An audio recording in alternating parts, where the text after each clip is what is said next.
जय श्री राधे कृष्ण। आप सभी का आपके अपने YouTube चैनल पर बहुत बहुत स्वागत है। आइए आज आप सब सुनेंगे श्रावण मास महात्म्य कथा में 17वें अध्याय की कथा। हिंदू धर्म में श्रावण महीने का बड़ा ही विशेष महत्व माना गया है। श्रावण महीने में जो भी सच्ची श्रद्धा के साथ भगवान शिव जी का पूजन करते हैं, अभिषेक करते हैं, इससे भगवान भोलेनाथ अपने भक्तों पर अति प्रसन्न होते हैं और अपने भक्तों पर अपना कृपा बनाए रखते हैं। तो आइए सुनते हैं श्रावण मास महात्म्य कथा में 17वें अध्याय की कथा। तो बोलिए प्रेम से भगवान भोलेनाथ की जय, माता पार्वती की जय। ईश्वर बोले कि हे देवेश, अब मैं शुभ पवित्रारोपण का वर्णन करूंगा। सप्तमी तिथि को अधिवासन करके अष्टमी तिथि को पवित्रकों को अर्पण करना चाहिए। जो पवित्रक बनाता है या बनवाता है उसके पुण्य फल को सुनिए। सभी प्रकार के यज्ञ, व्रत तथा दान करने और सभी तीर्थों में स्नान करने का फल मनुष्य को केवल पवित्रक धारण करने से प्राप्त हो जाता है, क्योंकि भगवती शिवा सर्वव्यापिनी है। इस व्रत से मनुष्य धनहीन नहीं होता, उसे दुख, पीड़ा तथा व्याधियां नहीं होती, उसे शत्रुओं से होने वाला भय भी नहीं होता और वह कभी भी ग्रहों से पीड़ित नहीं रहता। इससे छोटे बड़े सभी कार्य सिद्ध हो जाते हैं। हे वत्स, मनुष्यों तथा राजाओं के विशेष करके स्त्रियों के पुण्य की वृद्धि के लिए इससे श्रेष्ठ कोई अन्य व्रत नहीं है। हे तात, सौभाग्य प्रदान करने वाले इस व्रत को मैंने आपके प्रति स्नेह के कारण बतलाया है। हे ब्रह्मपुत्र, श्रावण माह के शुक्ल पक्ष की सप्तमी तिथि को अधिवासन करके देवी के प्रति उत्तम भक्ति से संपन्न वह मनुष्य सभी सामग्रियों से युक्त होकर सभी पूजा द्रव्यों, गंध, पुष्प, फल आदि अनेक प्रकार के नैवेद्य तथा वस्त्राभरण आदि संपादित करके इनकी शुद्धि करे।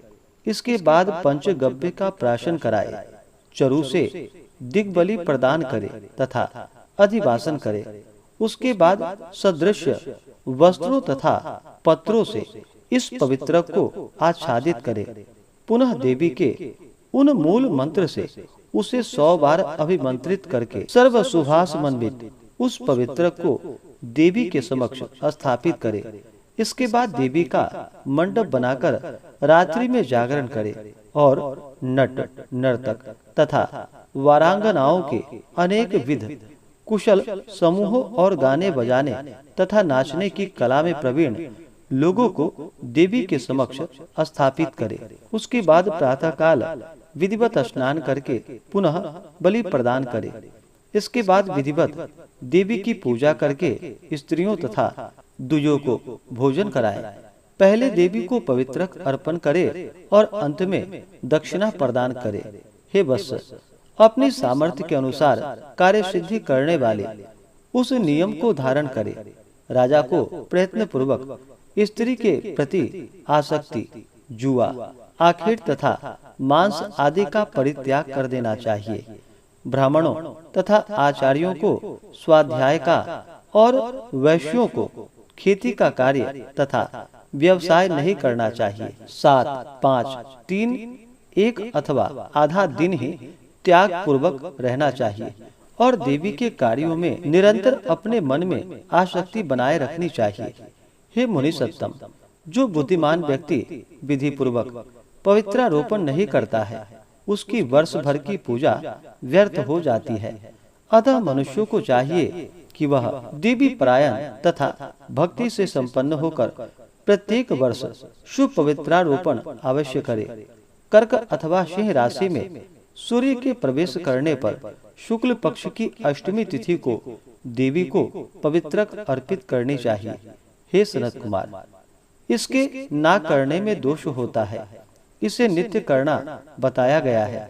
सनत कुमार बोले कि हे देवदेव, हे महादेव, हे स्वामी, आपने जिस पवित्रक का कथन किया वह कैसे बनाया जाना चाहिए, उसकी संपूर्ण विधि बतलाइए। ईश्वर बोले कि हे सनत कुमार, स्वर्ण, ताम्र, चांदी, रेशमी वस्त्र से निकाले गए कुश, काश के अथवा ब्राह्मणी के द्वारा काटे गए कपास के सूत्र को तिगुना करके फिर उसका तिगुना करके पवित्रक बनाना चाहिए। उसमें 308 तारों का पवित्रक उत्तम और 270 तारों का पवित्रक माध्यम माना गया है। 180 तारों वाले पवित्रक को कनिष्ठ जानना चाहिए। इसी प्रकार 100 ग्रंथि का पवित्रक उत्तम, 50 ग्रंथि का पवित्रक माध्यम तथा 26 ग्रंथि का सुंदर पवित्रक कनिष्ठ होता है, अथवा 6, 3, 4, 2, 12, 24, 10, 8 ग्रंथियों वाला पवित्रक बनाना चाहिए, अथवा 108 ग्रंथि का पवित्रक अथवा 8 ग्रंथियों वाला पवित्रक बनाना चाहिए, अथवा 108 ग्रंथि का पवित्रक उत्तम, 54 ग्रंथि का मध्यम तथा 27 ग्रंथि का कनिष्ठ होता है। प्रतिमा के घुटने तक का लंबा पवित्रक उत्तम, जंघा तक लंबा पवित्रक मध्यम तथा नाभि पर्यंत पवित्रक अधम कहा जाता है। पवित्रक की सभी शुभ ग्रंथियों को कुमकुम से रंग देना चाहिए। इसके बाद अपने समक्ष शुभ सर्वतोभद्र मंडल पर देवी का पूजन करके कलश के ऊपर बांस के पात्र में पवित्रकों को रखे। 3 तार वाले पवित्रक में ब्रह्मा, विष्णु तथा शिव का आवाहन करके स्थापित करे। इसके बाद का सुनिए। 9 तार के पवित्रक में ओमकार, सोम, अग्नि, ब्रह्मा, समस्त नागों, चंद्रमा, सूर्य, शिव तथा विश्व देवों की स्थापना करे। हे सनत कुमार, अब मैं ग्रंथियों में स्थापित किए जाने वाले देवताओं का वर्णन करूंगा। क्रिया, पौरुषी, वीरा, विजया, अपराजिता, मनोन्मणि, जया, भद्रा, मुक्ति और ईशा ये देवियां हैं। इनके नामों के पूर्व में प्रणव तथा अंत में नमः लगाकर ग्रंथि संख्या के अनुसार क्रमशः आवाहन करके चंदन आदि से इनकी पूजा करनी चाहिए। इसके बाद प्रणव से अभिमंत्रित करके देवी को धूप अर्पण करना चाहिए। हे सनत कुमार, मैंने आपसे देवी के इस शुभ पवित्रारोपण का वर्णन कर दिया। इसी प्रकार अन्य देवताओं का भी पवित्रारोपण प्रतिपदा आदि तिथियों में करनी चाहिए। मैं उन देवताओं को आपको बताता हूँ। कुबेर, लक्ष्मी, गौरी, गणेश, चंद्रमा, बृहस्पति, सूर्य, चंडिका, अम्बा, वासुकी, ऋषिगण, चक्रपाणि, अनंत शिवजी, ब्रह्मा और पितर, इन देवताओं की पूजा प्रतिपदा आदि तिथियों में करनी चाहिए। यह मुख्य देवता का पवित्रारोपण है। उनके अंग देवता का पवित्रक 3 सूत्रों का होना चाहिए। ईश्वर बोले कि हे विपेंद्र, अब मैं श्रावण मास के दोनों पक्षों की 9वीं तिथियों के करणीय कृत्य को बताऊंगा। इस दिन कुमारी नामक दुर्गा की यथा विधि पूजा करनी चाहिए। दोनों पक्षों की 9वीं के दिन नग्न व्रत करे और उसमें दूध तथा मधु का आहार ग्रहण करे अथवा उपवास करे। उस दिन कुमारी नामक उन पापनाशिनी दुर्गा चंडिका की चांदी की मूर्ति बनाकर भक्ति पूर्वक सदा उनका अर्चन करे। गंध, चंदन, कनेर के पुष्पों, दशांग, धूप और मोदकों से उनका पूजन करे। उसके बाद कुमारी कन्या स्त्रियों तथा विप्रों को श्रद्धा पूर्वक भोजन कराए। फिर मौन धारण करके स्वयं बिल्व पत्र का आहार ग्रहण करे। इस प्रकार जो मनुष्य अत्यंत श्रद्धा के साथ दुर्गा की पूजा करता है, वह उस परम स्थान को जाता है जहाँ देव बृहस्पति विद्यमान है। हे विधि नंदन, यह मैंने आपसे 9वीं तिथि का कृत्य कह दिया। यह मनुष्यों के सभी पापों का नाश करने वाला, सभी संपदाएं प्रदान करने वाला, पुत्र, पौत्र आदि उत्पन्न करने वाला और अंत में उन्हें उत्तम गति प्रदान करने वाला है।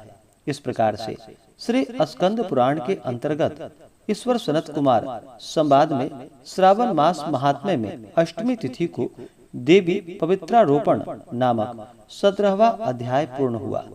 तो बोलिए प्रेम से भगवान भोलेनाथ की जय, माता पार्वती की जय, सर्व देवी देवता की जय।